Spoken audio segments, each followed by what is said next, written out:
ప్రేక్షకులందరికీ కూడా ముందు మరి విశ్వావసు ఉగాది నామ సంవత్సర శుభాకాంక్షలు. అయితే ఈ విశ్వావసు ఉగాది దేశ కాలమాన పరిస్థితులు ఎలా ఉండబోతున్నాయి, తర్వాత ఈ ఏడాది ముఖ్యమైన విశేషాలు ఏంటి, తర్వాత మరి ఏ ఏ నదులకి పుష్కరాలు రాబోతున్నాయి, ఎప్పుడు రాబోతున్నాయి, అలాగే గ్రహణాలు ఏమైనా ఉన్నాయా, ఇలాంటి సాధారణ విశేషాలని ముందుగా తెలుసుకుందాం. అయితే ఈ విశ్వావసు నామ సంవత్సరంలో మనకి ప్రారంభమే 6 గ్రహాల కూటమి ఒక విశిష్టతతో రానుంది. ఇది తదనంతరం మళ్ళీ ఇంచుమించుగా ఏప్రిల్ మధ్య వరకు కూడా పంచగ్రహ కూటమితో అలరారనుంది. ఇక ఇంతే కాకుండా ఈ సంవత్సరం అంతా కూడా అనేక రకాలైన విధానాల్లో అంటే కాంబినేషన్స్ అంటాం. అలాంటి కాంబినేషన్స్లో ఈసారి మనకి ఈ సంవత్సరం అంతా నిండి ఉంది. ఇలా 6 గ్రహాల కూటమి కొన్నాళ్ళు, చతుర్గ్రహ కూటమి కొన్నాళ్ళు, పంచగ్రహ కూటమి కొన్నాళ్ళు, త్రిగ్రహ కూటమి కొన్నాళ్ళు, ఇలా వీటితో పాటుగా ఇంచుమించుగా జూన్ నెలలో మనకి సంపూర్ణ కాలసర్ప దోషంతో పాటుగా ఇంచుమించు గ్రహాలన్నీ కూడా మనకి ఈ సింహము తర్వాత కుంభానికి మధ్య మొత్తం అన్ని గ్రహాలు మాలికా యోగం అంటాం. అన్ని గ్రహాలు కూడా ఇంచుమించుగా మనకి ఇటు సింహం నుంచి కుంభం మధ్య నెలకొని ఉండటం అనేది కూడా జరుగుతుంది.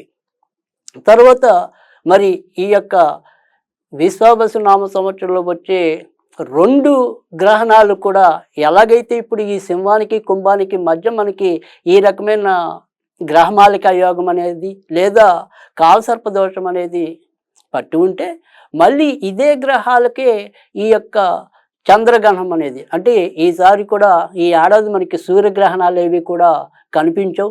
2 కూడా సంపూర్ణ చంద్రగ్రహణాలుగానే చెప్పవలసి ఉంటుంది.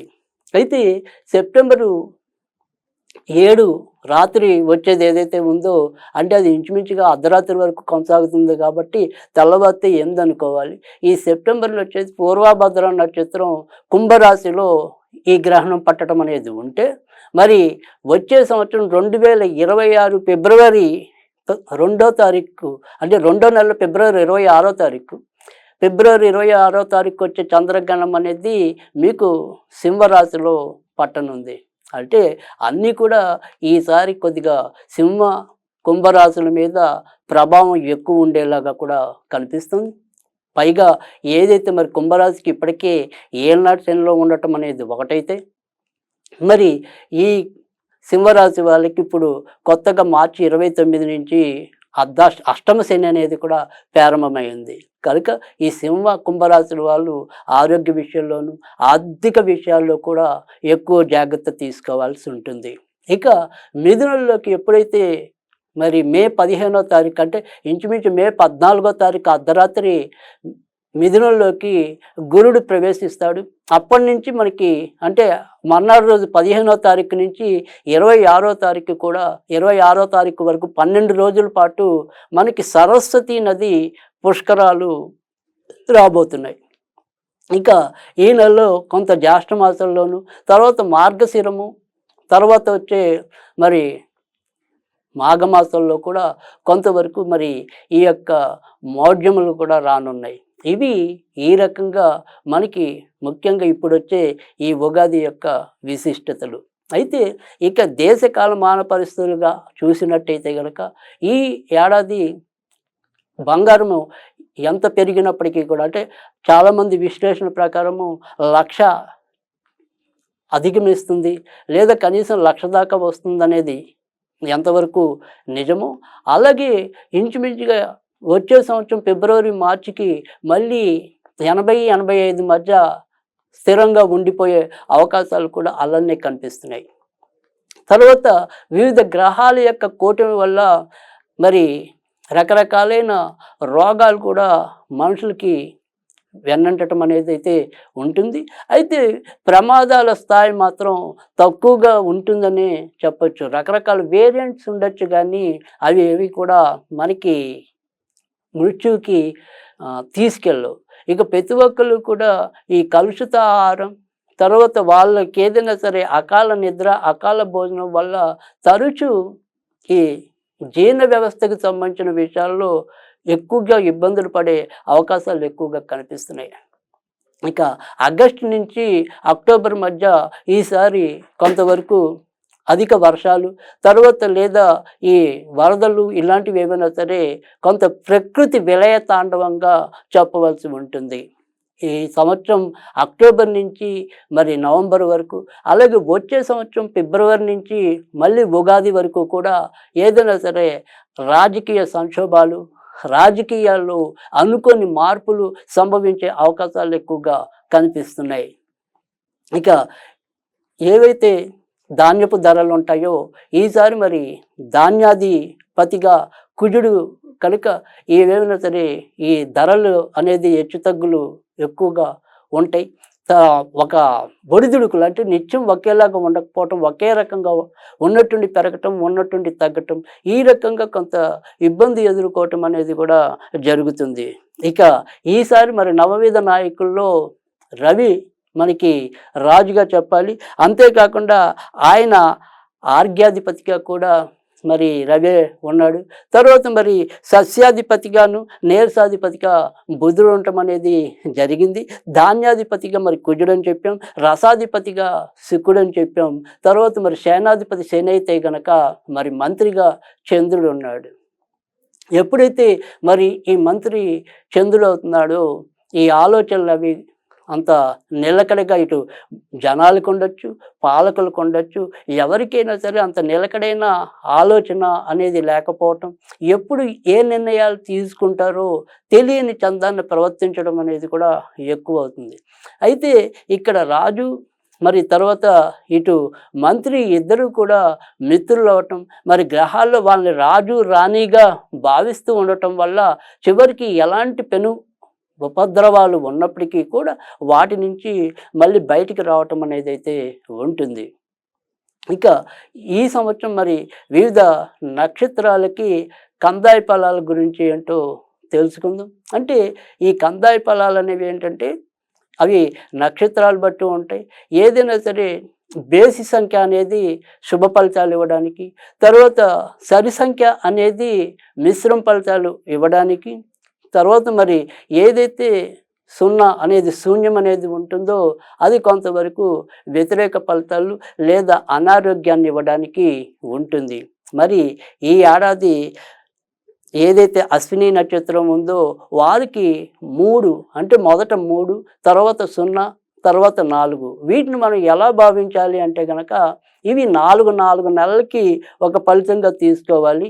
అంటే మొదట 4 నెలలు 3, తర్వాత 4 నెలలు 0, తర్వాత మరి చివరి 4 నెలలు కూడా 4. అంటే మొదట ఉన్న 3 కాబట్టి అశ్విని నక్షత్రం వాళ్ళకి మొదట మంచి ఫలితాలని, తర్వాత మధ్యలో 4 నెలలు అంత చెడు ఫలితాలు ఎక్కువ ఉంటాయని, చివరి మిశ్రమ ఫలితాలు ఉంటాయని భావించాలి. అలాగే ఇప్పుడు నేను చెప్పబోయే మిగతా నక్షత్రాల వాళ్ళందరూ కూడా ఇదే రకంగా 4 నెలలకి ఈ ఫలితాలు ఉండటం అనేది ఉంటుంది. భరణి నక్షత్రం వారికి 6 మరి 1 ఉన్నాయి. తర్వాత మరి కృత్తిక నక్షత్రానికి 1, 2, 3గా ఉన్నాయి. తర్వాత రోహిణి నక్షత్రం వారికి 4, 0, 0గా ఉన్నాయి. తర్వాత మరి మూసర నక్షత్రానికి 7, 1, 2గా ఉన్నాయి. తర్వాత మరి ఆరుద్ర నక్షత్రానికి 2, 2, 4లా ఉన్నాయి. తర్వాత మరి పునర్వసు నక్షత్రానికి 5, 0, 1. ఇక పుష్యమి నక్షత్రానికి అయితే గనక 1, 1, 3. ఇక ఆశ్లేష నక్షత్రానికి అయితే గనక 3, 2, 0. ఇక మకా నక్షత్రానికి 6, 0, 2. పుబ్బ నక్షత్రానికి అయితే గనక 1, 1, 4. ఉత్తర నక్షత్రానికి 4, 2, 1. హస్త నక్షత్రానికి 7, 0, 3.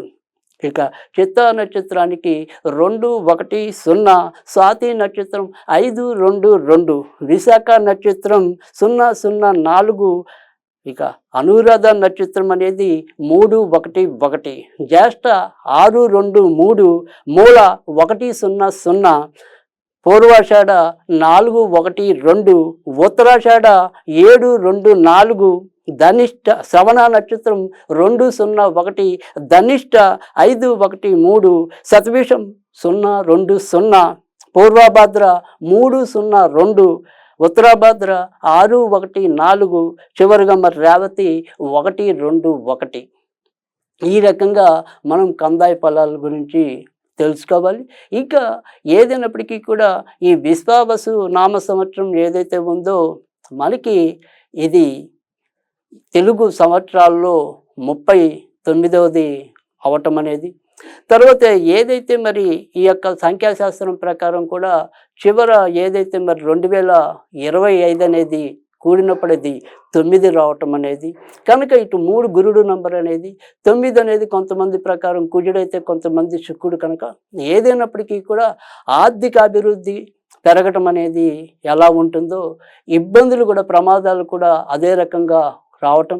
తర్వాత ఎవరైతే మరి ముఖ్యమైన సెలబ్రిటీస్ అనుకోకుండా వాళ్ళు అప్పుల బారిన పడటం అనేది, వారి యొక్క జీవితాల్లో కొన్ని చీకటి రేఖలు నిర్ద్వందంగా బయటికి రావటం అనేది కూడా జరుగుతుంది. తర్వాత ఏదైతే మరి విశృంఖలత్వంగా అశ్లీలత అనేది ఏదైతే పెరుగుతుందో దాని మీద కొంతవరకు దృష్టి సారించడానికి కేంద్ర ప్రభుత్వం అయితేనేమి ఇతర ప్రభుత్వాలు కూడా కొంత సమాయత్తం అవటం అనేది అయితే ఉంటుంది. సైబర్ నేరగాళ్ళు ఎంత విజృంభించినప్పటికీ కూడా మళ్ళీ అదే స్థాయిలో దానికి వీరు ముందు ప్రణాళికలు కొంతవరకు రచించడానికి, అంటే టెక్నికల్గా మనం ఎంతో కొంత బాగా ముందుకు పరిగెత్తే అవకాశం కూడా ఈ ఏడాది ఎక్కువగా కనిపిస్తుంది. అలాగే GST ద్రవ్యోల్బణం వీటి యొక్క వృద్ధి రేట్ అనేది కూడా పెరిగేలాగా కనిపిస్తుంది.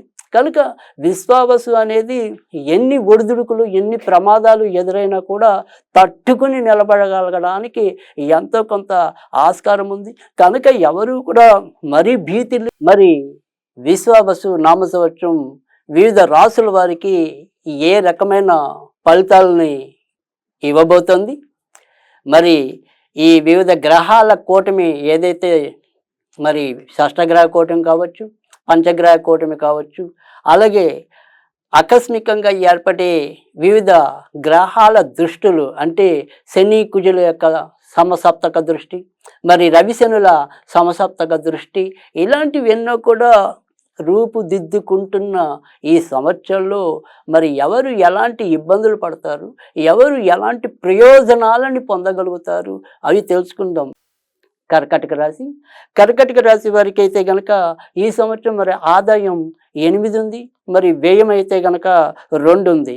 ఇక రాజ్యపూజ్య అవమానాల్లో రాజ్యపూజ్యం అనేది 7 ఉంది, అవమానం అనేది 3 ఉంది. అయినప్పటికీ కూడా ఈ కర్కాటక రాశి వారికి కొంతవరకు, అంటే గత కొద్ది నెలలుగా బాగుంది అనేది ఏదైనా సరే గోచారం అనేది ఉంది. తర్వాత ఎంత ఇబ్బంది పట్టినా కానీ ఏదో రకంగా, అంటే సంపాదన లేని వాళ్ళకి కూడా అప్పైనా సొప్పైనా సరే ఆ నిమిషానికి ఆ రకంగా డబ్బులు ఏదో రకంగా అంది వారి యొక్క బాధల నుంచి కొంత ముందుకు రావటం అనేది అయితే జరుగుతోంది. కానీ ఇప్పటిదాకా గత 2.5 ఏళ్ళకు పైగా ఏదైతే అష్టమ శని అనేది ఉందో దానివల్ల ఎప్పుడూ కూడా ఒక ఒత్తిడికి లోనై పనిచేయటం, లేదా ఒత్తిడికి లోనై జీవించటం, ఎంత మనం ముందుకెళ్దాం అనుకున్నప్పటికీ కూడా ఇంకో కొత్త ఖర్చు తగిలి మన్ని ఇబ్బంది పెట్టటం, ఈ రకంగా మీరు కొన్ని ఏళ్ళుగా గమనిస్తున్న వాతావరణం అయితే ఇప్పుడు మరి మార్చి 29 రాత్రి నుంచి ప్రస్తుతం ఏదైతే అష్టమ శని అనేది ఏదైతే ఉందో ఆ అష్టమ శని నుంచి మీకు ఊరట లభించడం అనేది జరిగింది. అలాగే ప్రస్తుతం ఉన్న ఏదైతే ఒక ఈ గ్రహాల కూటమి అనుకోవచ్చు, ఇవి అన్నీ కూడా మీకు తొందరలోనే మరిన్ని మంచికి శ్రీకారం చుట్టనున్నాయి. ఎందుకంటే ఇప్పుడున్నది భాగ్యస్థానంలో, తర్వాత రాజ్యస్థానంలో, తర్వాత లాభస్థానంలో వరుసగా ఈ గ్రహాలన్నీ కూడా ప్రవేశించడం అనేది జరుగుతుంది. కనుక మీకు క్రమంగా మరి ఏప్రిల్ నుంచి మరిన్ని మంచి మార్పులు వస్తాయి. జీవితంలో మీరు ఏవైతే ముఖ్యమైన నిర్ణయాలు పెట్టుకున్నారో, ప్రణాళికలు రచించుకున్నారో అవన్నీ కూడా ఒక రూపానికి రావటం అనేది జరుగుతుంది.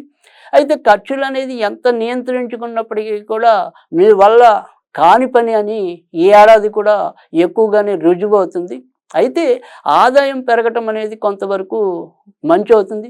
అలాగే ఇప్పటిదాకా మీ మీద ఎవరైతే మరి కొంతవరకు పెత్తనం చలాయించాలనుకుంటున్నారో, లేదా పలానా వాళ్ళ వల్ల నాకు ఏదైనా ఇబ్బంది తలెత్తుతుందేమో అని చెప్పి మీరు ఏ మనుషులు అయితే మీరు భావిస్తున్నారో వారి మీద మీరు పైచేయి సాధించటం, లేదా వాళ్ళు మీకు దూరంగా వెళ్ళిపోవటం, ఈ రకంగా కొన్ని మంచి మార్పులు అనేవి కూడా ముఖ్యంగా మే నుంచి జూన్ మధ్య ఎక్కువగా మనకి మంచి జరిగే పరిస్థితి కనిపిస్తుంది.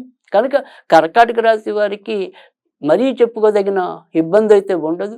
ఇక కొత్తగా వివాహం కావాలి అనుకునే వాళ్ళకి కూడా మరి ఈ శని అనేది ఇప్పుడు భాగ్యస్థానంలోకి రావటం, ముఖ్యంగా కర్కాటక రాశికి మరి శనే వివాహకారకుడు కూడా అయ్యి మరి భాగ్యస్థానానికి రావటం వల్ల కూడా ఈ పెళ్లికి సంబంధించిన ప్రయత్నాలు అంటే శనితో కూడినవి కాబట్టి 1, 2 ప్రయత్నాలు చేసి మనం ఊరుకోకుండా గట్టిగా ప్రయత్నించినట్టయితే తప్పకుండా మీరు విజయం సాధించడానికి ఉంటుంది. ఉద్యోగాల్లో ఏదైనా సరే మార్పుల కోసం ప్రయత్నిస్తున్నట్టయితే గనక మీరు జూన్ తర్వాత ప్రయత్నించినట్టయితే మీరు అనుకున్న మంచి మార్పులు కలగటానికైతే ఉంటుంది. కనుక ఏదైనా సరే మారాలి అనుకునే దానికి మాత్రం జూన్ తర్వాత నుంచి వాటికి సంబంధించిన నిర్ణయాలు తీసుకోవాలి. విద్యార్థులు వారి ఎంచుకున్న రంగాల్లో రాణించగలుగుతారు. ఈ ఏడాది మీరు ఎక్కువగా సుబ్రహ్మణ్య స్వామికి సంబంధించిన పూజలు చేసుకోవటం అనేది చెప్పదగిన సూచన. సింహరాశి